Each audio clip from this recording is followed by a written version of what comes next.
민주당 정권의 부패 악취가 코를 찌르고 있습니다. 이 정권의 권력형 부패 카르텔은 담 넘어 들어가서 도둑질하는 정도가 아니라 아예 보안장치를 해제하고 창고를 터는 그런 전문 직업 도둑입니다. 권력자가 전문 직업 도둑이 되고 이를 막아야 하는 국가기관이 같은 편이 된다면 국민은 약탈당하는 것입니다. 왜 공정과 상식이 이 시대의 정신이 되었겠습니까? 바로 지속 가능한 부패 체제와 지속 가능한 국민 약탈 체제가 만들어졌기 때문입니다. 저 윤석열이 이 약탈 정권을 끝장내고 진짜 주인인 국민에게 나라를 되찾아 드리겠습니다. 이 대장동 의혹 사건이라고들 많이 말씀을 하시는데 이거는 의혹이 아니고 확인된 배임 범죄입니다. 그리고 기본 범죄 구도가 확실하게 나왔고 거기에 공동 주범이 이재명 성남시장 그리고 유동규 이렇게 확실하게 나온 범죄 사건이고 앞으로 이거는 의혹 사건이라고 부르지 마시기 바랍니다. 물론 그 이후에 가담자가 누가 있으며 어느 정도 무엇을 가담했으며 또 부정한 금품은 어떻게 오갔으며 하는 것들이 규명이 돼야 되지만 기본적인 범죄 사건은 이미 드러난 바에 의해서 명확한 배임 범죄로 확인이 되는 것입니다. 그리고 특검 촉구에 앞서서 대한민국 검찰에 강력히 경고합니다. 여러분들은 국민들 대다수가 여론조사에서 나왔지만 이 사건을 철저하게 수사해야 된다고 이렇게 생각하는 그리고 범죄 혐의 이런 중범죄 혐의가 드러난 사건에 대해서 수사를 하느냐 안 하느냐 또 어떤 식으로 저강도 수사를 하면서 증거인멸의 기회를 다 주고 짜맞출 시간을 줘가면서 수사를 할 것이냐 그것이 여러분들의 재량이라고 착각을 하고 있는데 여러분들 이거 잘못하면 여러분들도 나중에 다 형사 책임 져야 됩니다. 저는 이 대장동 이 사건에 대한 특검을 확실하게 추진하면서 특검은 두 갈래로 가야 한다고 생각합니다. 대장동 비리와 그리고 이거를 일찍부터 FIU 자료를 받고 지금까지 이 사건을 뭉갠 수사 관계자들의 비리와 두 가지를 함께 수사해 나가야 된다고 생각합니다. 특검 빨리 만들고 검찰은 형사 책임을 지지 않기 위해서는 정신 똑바로 차리고 지금까지는 그래도 어떤 정부든지 간에 상식에 맞춰서 했기 때문에 여러분들은 법의 지배가 얼마나 중요한지 못 느꼈어요. 사실 어떤 정치인들도 우리 과거에 노무현 대통령 시절, 김대중 대통령 시절 제가 다 겪으면서 그때 제가 사정 업무도 했습니다. 그러나 대통령 측근, 아들, 주변에 있는 사람 법을 어기면 그 대통령이 먼저 내 측근부터 감옥에 넣어라! 이렇게 했습니다. 그분들도. 이명박 대통령도 그렇게 하셨고 그게 국민에 대한 지도자의 예의입니다. 그렇기 때문에 여러분들은 법이 자동적으로 이렇게 잘 집행이 되니까 그거보다는 무슨 경제정책이 우선이다 이렇게 생각을 하셨는데 지금 이 정부는 그게 아닙니다. 이 정부는 그런 양심, 양식, 상식 이런 거 전부 무너져서 이런 마당에는 경제도 어떻게 쓸 수가 없습니다. 아니 자기들끼리 이권이 되면은 세금 빼다가 거기 그냥 갖다 밀어주고 로비 막 하고 저 대장동 보십시오. 저게 민주당 정부의 아주 특색입니다. 저거 하나만이 아니에요. 저 왜 특검 못하는지 아십니까? 저거 하나면 특검합니다.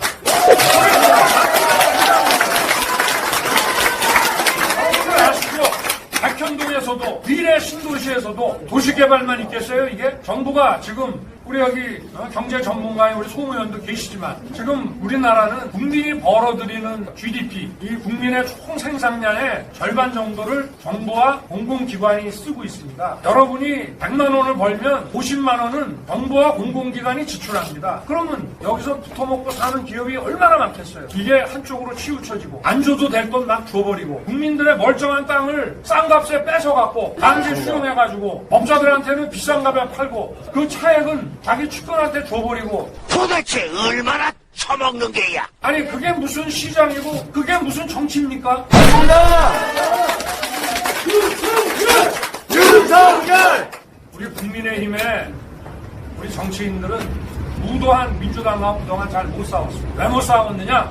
오수는 그래도 양식이 있고 누구를 공격을 해도 그렇게 집요하게 없는 거 만들어가면서 그렇게는 못합니다. 그러다 보니까 이 사람들하고 싸우는 데 있어서 이쪽은 총칼을 막 빼갖고 하고 여기는 그래도 주먹으로만 싸우려고 하면 그게 되겠습니까? 저는 이 사람들이 얼마나 무도한 사람들이고 얼마나 상식에 벗어난 저급한 사람들인지를 낱낱이 저는 몸으로 겪어본 사람입니다.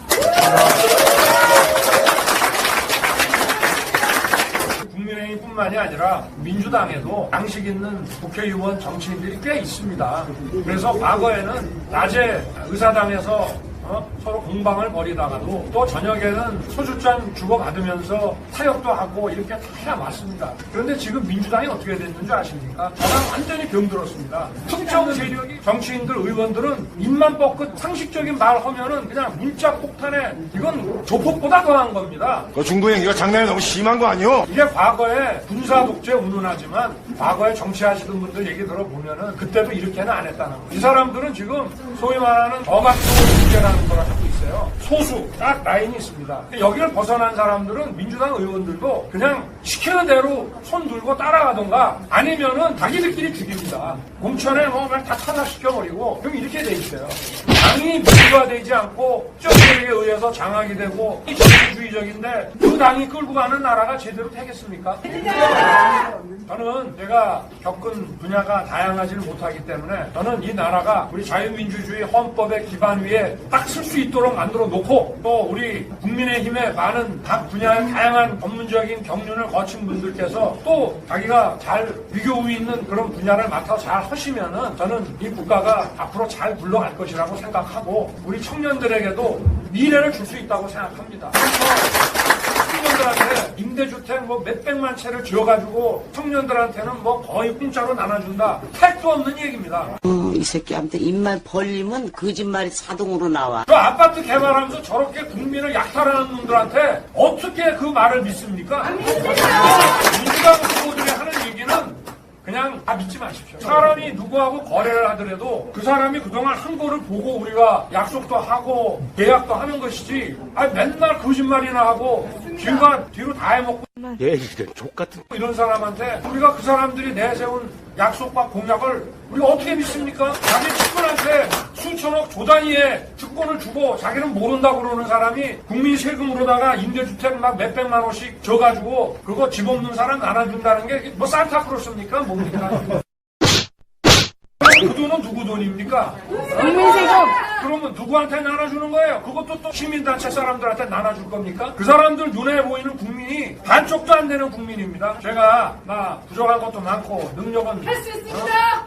제한돼 있지만 내가 임마! 제가 그 불법을 저지르는 사람과 싸우는 거 하나는 제가 잘합니다. 저 사람들은 자기하고 싸우는 사람은 있는 거 없는 거 다 조작해서 총알을 엄청 쏘는데 저 윤석열은요 기관단총으로 맞아도 안 죽습니다. 이거 방탄유리야, 이 개새끼야! 제가 아파서 총알 다 맞을 것이고 그리고 유능한 우리 국민의힘 우리 의원들께서 또 각 분야별로 나라를 어떻게 바꿔나가야 국민들이 행복해지겠는지 잘 연구해서 여러분들 몇 년 동안 많이 지치시고 정말 밤에 잠도 안 올 정도로 분하고 이렇게 하셨을 텐데 여러분들 행복하게 해드리겠습니다.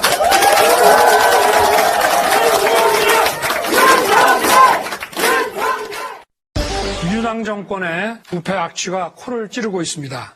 이 정권의 권력형 부패 카르텔은 담 넘어 들어가서 도둑질하는 정도가 아니라 아예 보안장치를 해제하고 창고를 터는 그런 전문 직업 도둑입니다. 권력자가 전문 직업 도둑이 되고 이를 막아야 하는 국가기관이 같은 편이 된다면 국민은 약탈당하는 것입니다. 왜 공정과 상식이 이 시대의 정신이 되었겠습니까? 바로 지속 가능한 부패 체제와 지속 가능한 국민 약탈 체제가 만들어졌기 때문입니다. 저 윤석열이 이 약탈 정권을 끝장내고 진짜 주인인 국민에게 나라를 되찾아 드리겠습니다.